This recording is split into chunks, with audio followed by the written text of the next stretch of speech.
చేస్తాం. అక్కడ రోడ్డు మీద జరిగిన సంఘటన దానికి కారణాలు బయటికి తీసి మనం చేస్తాం. యాక్చువల్లీ ఈ బిగ్ బాస్ ఈవెంట్ తర్వాత పోయిన ఆదివారం సాయంత్రం జరిగిన ఈ సంఘటనలో ఈ యాక్చువల్లీ మీడియా మిత్రులకు కూడా తెలుసు ఆ రోజు రోడ్ పైన ఏం జరిగింది అనేది. So we're looking at it only from the law of point of view of law, rule of law, that's all. Okay, వాళ్ళెవరు, రైతు బిడ్డనో కాదో అనేది పోలీస్కు చట్టానికి సంబంధించింది కాదు. కాబట్టి ఆ రోజు జరిగిన సంఘటనలపైన 2 ఎఫ్ఐఆర్లు బుక్ అయినాయి జూబ్లీ హిల్స్ పోలీస్ స్టేషన్లో. మొదటి ఎఫ్ఐఆర్లో ఏదైతే ఆ రోజు రోడ్ పైన జరిగిన వ్యాండలిజం, ఒక దాదాపు 6 ఆర్టీసీ బస్సులు డ్యామేజ్ అయినాయి, కొన్ని పోలీస్ వాహనాలు డ్యామేజ్ అయినాయి, కొన్ని ప్రైవేటు వ్యక్తుల వాహనాలు కూడా డ్యామేజ్ అయినాయి. తర్వాత అక్కడ ఉన్న డ్యూటీలో ఉన్న పోలీస్ ఆఫీసర్స్ ఇన్స్ట్రక్షన్స్ని కూడా గాలి కొదిలేసి పోలీసు ఇస్తున్న ఆర్డర్స్ని కూడా వాళ్ళు ఉల్లంఘించి కార్యకలాపాలకి పాల్పడ్డారు. వాళ్ళందరినీ ఇప్పుడు గుర్తించే కార్యక్రమం జరుగుతుంది. ఇప్పటి వరకు మొదటి కేసులో 16 మందిని అరెస్ట్ చేసి జైలుకు పంపించడం జరిగింది.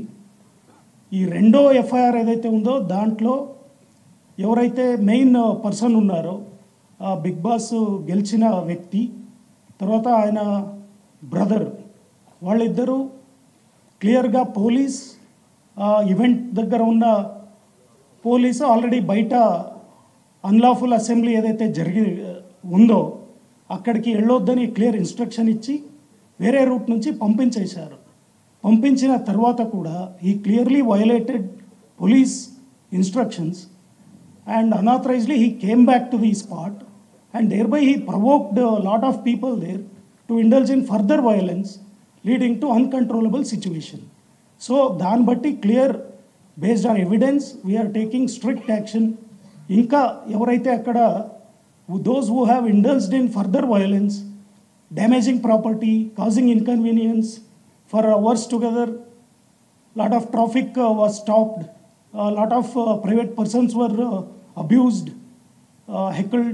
సో వాళ్ళందరినీ 1 by 1 ఐడెంటిఫై చేసి ఇంకా ఎవరైతే ఇన్వాల్వ్ అయ్యారో వాళ్ళందరిపైన కూడా చట్టపరమైన చర్యలు ఖచ్చితంగా తీసుకుంటారు. దాంట్లో బిగ్ బాస్ ఆర్గనైజర్స్ ఉన్నారు సార్. మీరు నెక్స్ట్ ఫర్దర్ ఇన్వెస్టిగేషన్ చేసే దాంట్లో బిగ్ బాస్ ఆర్గనైజర్స్ని మీరు ఇన్వెస్టిగేషన్ చేస్తారా? వాళ్ళకి ఏదైనా నోటీసులు ఇచ్చి విచారిస్తారా? ఖచ్చితంగా చేస్తాం.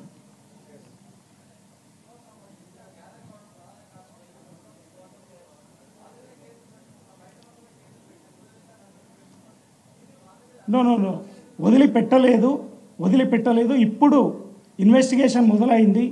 ఇప్పుడు ఎవరైతే వ్యాండలిజము, హ్యూమిలియేషన్ను, అబ్యూజ్, తర్వాత వయలెన్స్కి దిగారో వాళ్ళపైన చర్యలు తీసుకుంటున్నాము. దీనికి ఆరిజిన్ ఎక్కడుంది అక్కడ కూడా ఖచ్చితంగా పోతాము. ఆర్గనైజర్స్ ఉండొచ్చు, దానికి కారకులైన ఎవరైనా ఉండొచ్చు, ఎవరిని వదిలిపెట్టే ప్రసక్తే లేదు. ఫ్యూచర్లో దీనిపైన చర్యలు ఏముంటాయనేది ఖచ్చితంగా we will keep issuing press note also, we will tell, and also